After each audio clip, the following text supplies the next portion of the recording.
السلام عليكم، نتمنىكم تكونوا كاملين بألف صحة وخير. اللهم صل وسلم وبارك على سيدنا محمد. اليوم إن شاء الله غادي نشارك معكم الطنجية المغربية المراكشية بطريقة سهلة، ممكن أي وحدة تصاوبها في الدار.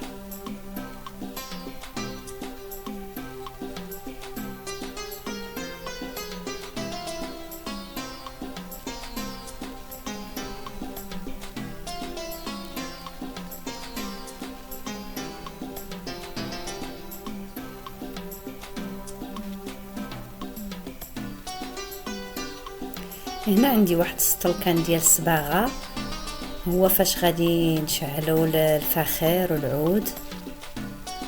هو اول حاجه غادي نديرو لحقاش خصو يكون شاعل مزيان.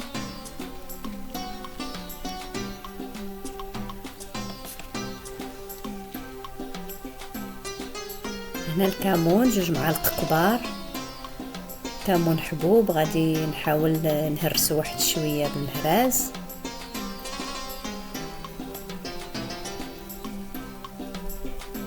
اولا لا قدرتوا تحكوا بين يديكم ممكن.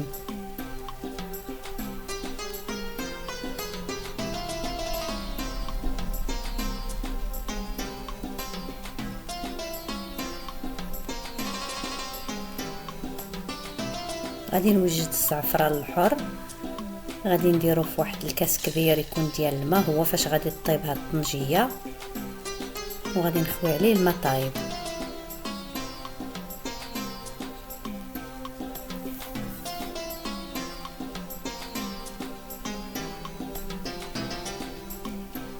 اللحم تيبقى اختياري، داكشي اللي متوفر عندكم. انا هنا عندي 2 كيلو من جهة العنقرة، غادي نرميهم ديريكت في الطنجية.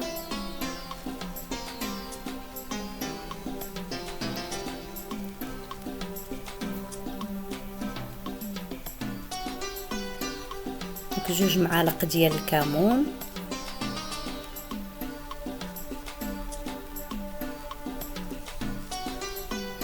حامضة مصيرة،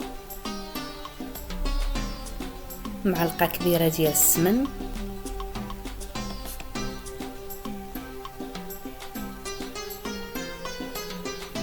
وكركوبة ديال الثومة كاملة بقشورها غادي نرميها. عندي هنا كاس لاروب ديال ولا نص كاس ديال الزيت البلدية، وغادي نحرك مزيان.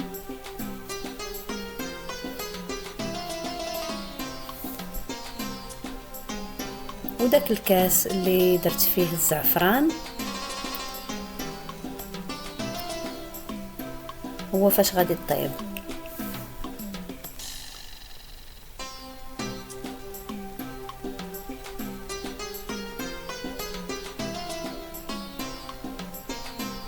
هنا تنحاول نزيد نخلط.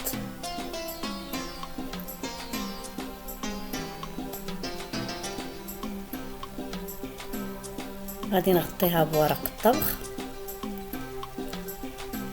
وغادي نحكمها مزيان بواحد، عندي هنا انا واحد السلك هو باش غادي نسدها.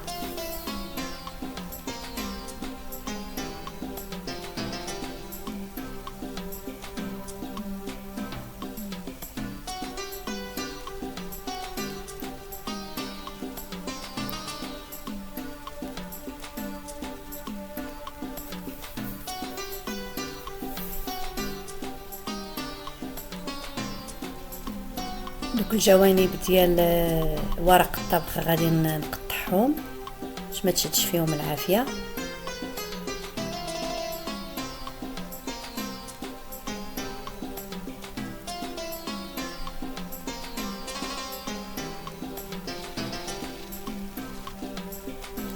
ومن بعد غندير ورق الالومنيوم، غادي نحاول نحكم الجوانب كاملين باش نسدها مزيان.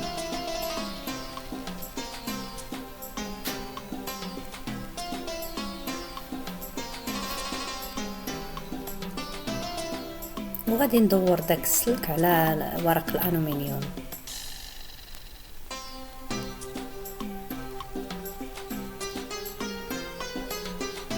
خاص النفس ما تخرجش باش اللحم يطيب مزيان.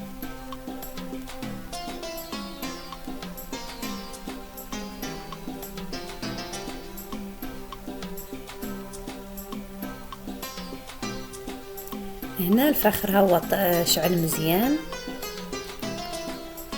غادي نحط الطنجية في الوسط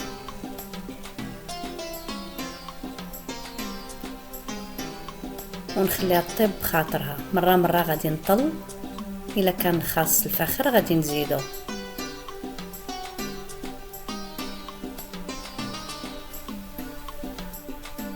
صافي غادي نغطي عليها ونخليها طيب. تقريبا خدات 2 سوايع ونص حتى 3 سوايع، ما كاملاش. اللحم راه كان طايب فيها مزيان، وداك الكاس ديال الماء كان كافي باش طيب كامله.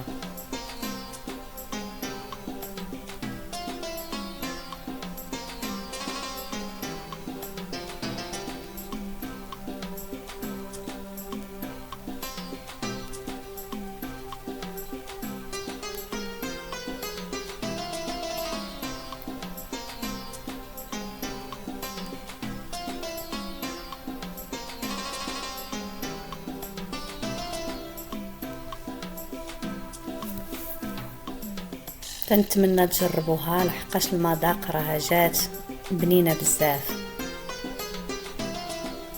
وتنقدموها مع خبيز ديال الدار. كنتمنى هاد الوصفه تعجبكم. شكرا على المشاهده، وتا الفيديو جاي ان شاء الله.